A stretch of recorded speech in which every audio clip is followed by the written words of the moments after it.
2020 has been insane. Ellen is apparently a tyrant. Amelia Fart left YouTube.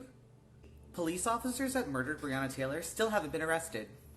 We've had like 52 seasons of Drag Race or some Drag Race affiliated show, and I'm here for it. I love it. It's fabulous. Lady Gaga released Chromatica. The Black Lives Matter movement is a force to be reckoned with, and you should be supporting it. Tiger King was a cultural phenomenon. And here's what bothers me about it.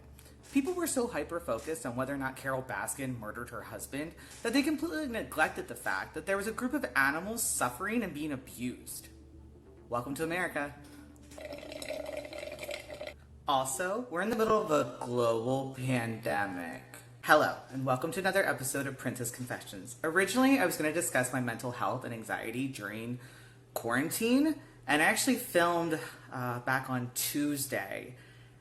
And I was rewatching the footage, and it just became really mopey and kind of sad, and that's not the vibe I'm trying to put out.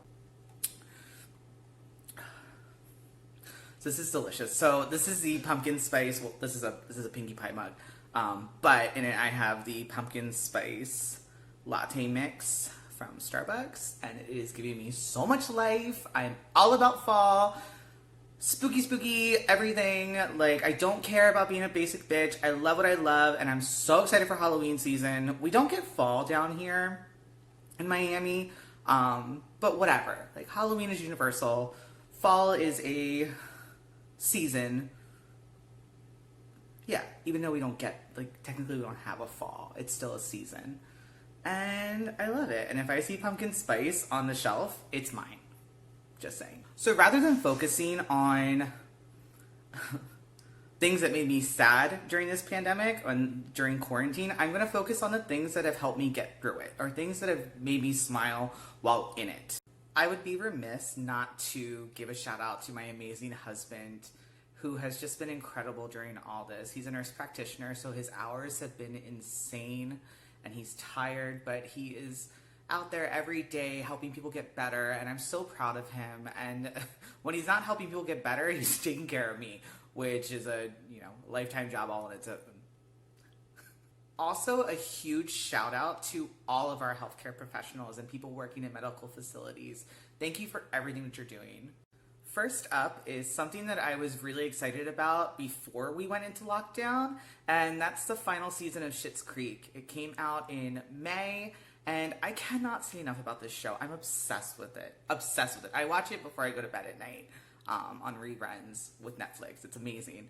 Dan Levy did such an amazing job creating these characters and this town and really making you fall in love with these super eccentric family. I mean, I think in the first season, I actually couldn't stand the Roses. I just enjoyed watching them interact with the people of Schitt's Creek. And then you fall in love with them, and it's amazing what they did with the character development. And specifically, I'm obsessed with Alexis's journey and her growth over 6 seasons. It's incredible, and you just feel for her and love her. She's also the character that I identify with the most. I know some people are like, oh, you're a David and I love you, and it's like, you're just saying that because I'm gay. But when it comes to life adventures and kind of experience, I kind of relate to Alexis in that way. We've had a lot of adventures. I mean, I've never been to Iran, but I do know what it's like to have to play strip poker. So, and win. I'm not going to spoil anything because I know that some people still haven't seen the final season because it hasn't come to Netflix yet. I actually could not wait and had to purchase it through Xfinity just so I could binge it all in one day. But it's such an amazing end to the show. They did such an incredible job of wrapping up these stories and making each character whole before they ended it. And you're excited for them. And I think that they did this on purpose, but they leave it open to there potentially being a mini-series later or some type of I guess like special where they check in on all the characters, which I would love. Dan Levy, if you ever see this, I would absolutely love a Christmas special and a Halloween episode. That would be amazing.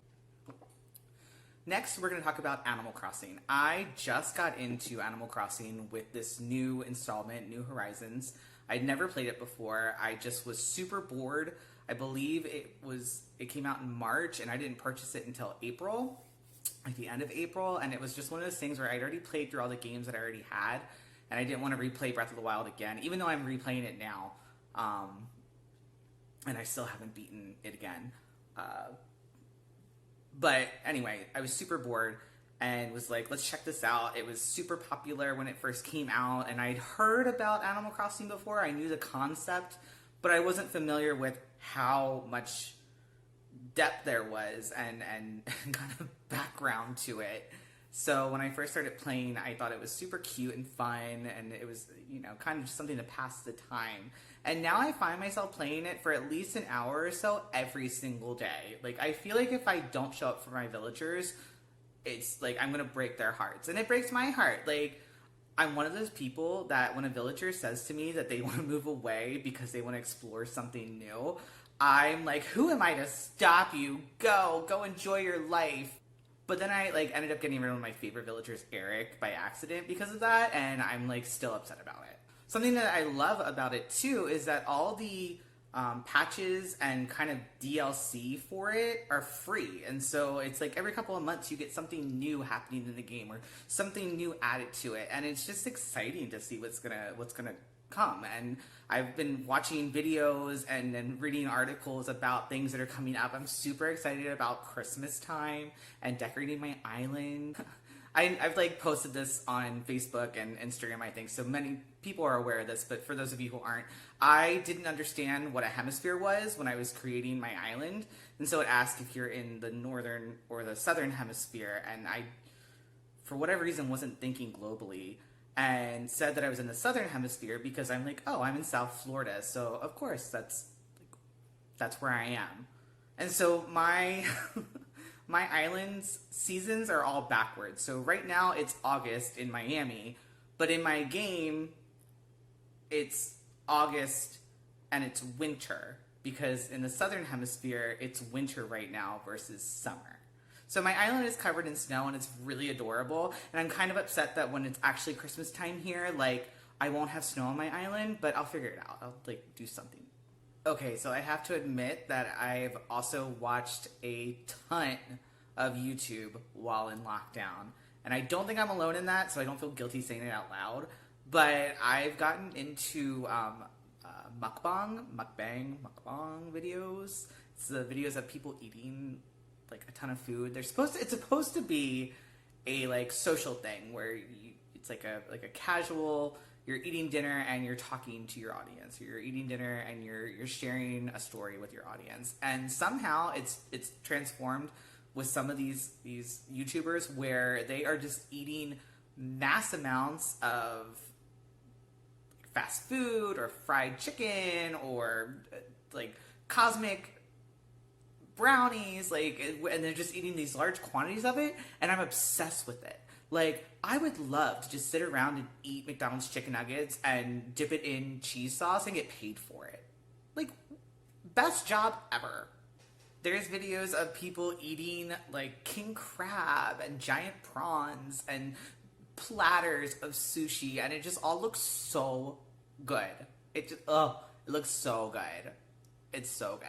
Side note on the whole mukbang community, like, why are all of them sponsored by the coldest water bottle ever? Like, seriously, they're all sponsored by the makers of this coldest water bottle thing, and they like, I mean, obviously you have to feature it because you're being sponsored by them, but it's just this gigantic black bottle that's in every one of their videos, and they always do like a shout out and you always get a free one. And for me, it's like, how is this company making money if they're giving all these mukbangers free cold water bottles and then they're giving them a code so that you get a free one as well? How does that work?